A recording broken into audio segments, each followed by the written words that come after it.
大家好，我係 Maggie 啊。今日介紹呢個產品呢，我相信呢，無論咩人呢都係啱用，亦都好中意食嘅。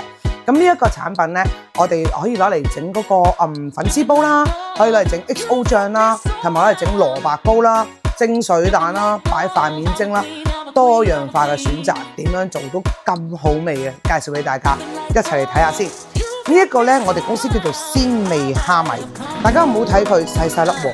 哇！個味道好鮮嘅，其實你一打開個袋已經聞到成陣蝦嘅香味飄出嚟啦。咁同埋佢好乾淨啦，大家睇下。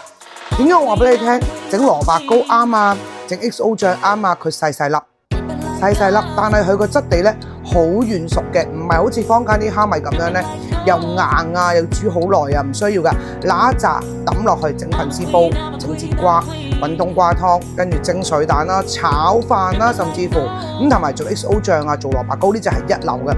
太大粒咧個鮮味唔夠，同埋一切落去咧爛晒。整 XO 醬咧又要整碎佢，呢個就唔需要啦。呢個係我極度推介嘅蝦米，仲要做到好平嘅。呢個係我哋今期嘅99蚊優惠。呢一隻蝦米咧，如果喺坊間買咧，一斤裝咧大約160至170蚊不等啦。我哋做99蚊嘅啫，呢個係勁正啊！必定要買啊！做冬過年啊，同埋平時都用得嘅，大家可以查詢下。